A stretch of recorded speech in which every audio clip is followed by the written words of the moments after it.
பால் பெட்டியில வைத்து நல்ல கீழ் பேசி தாரேன், நதியில நீ இப்ப என்ன செஞ்சிரு, தம்பிய விட்டுட்டு வந்துரு, ஆனா பார்த்துட்டே இரு அப்படின்னு சொல்லும் பொழுது கரெக்டா இவ போய் விடும் பொழுது பார்வோனின் குமாரத்தி என்ன செஞ்சாலா, அந்த நதியில குளிக்க வந்தாள்.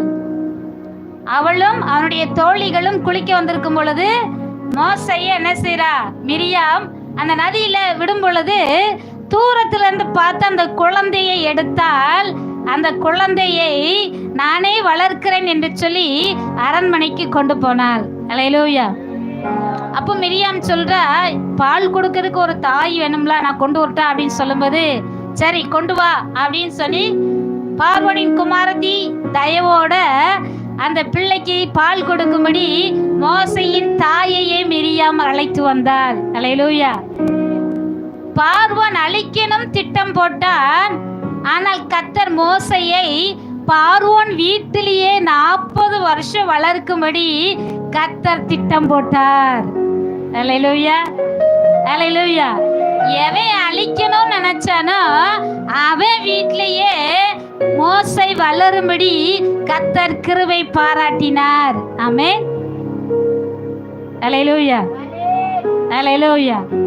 அதனால யாரு நெருக்கணும் நினைச்சாலும் அது முடியாது, யார் ஒடுக்கணும் நினைச்சாலும் அது முடியாது.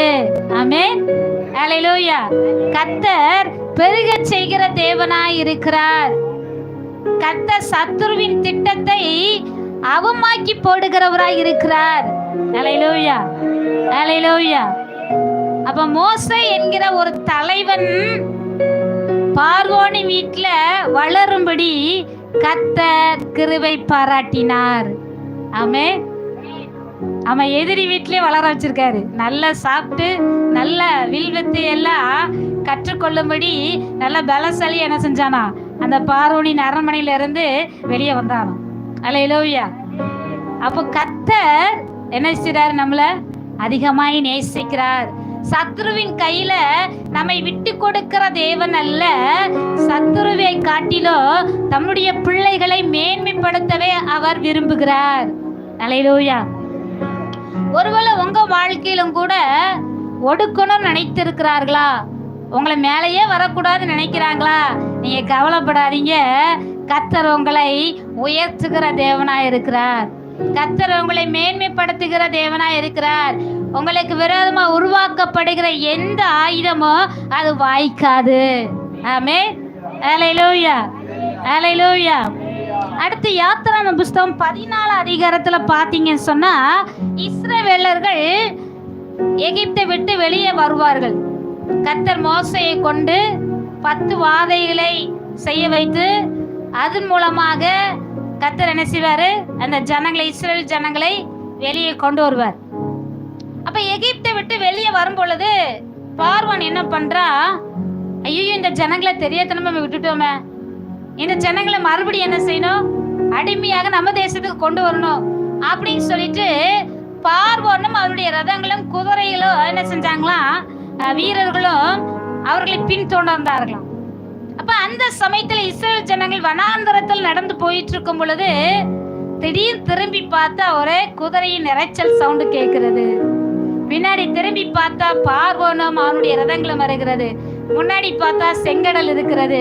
இவர்கள் என்ன செய்ய என்றே திகைத்து கொண்டு இருக்கும் பொழுது மோசே கர்த்தரை பார்த்து சொல்வாரு. அப்ப ஆண்டவர் சொல்வாரு, எப்பா மோசே, நீ என்கிட்ட முறையிடுகிறது என்ன?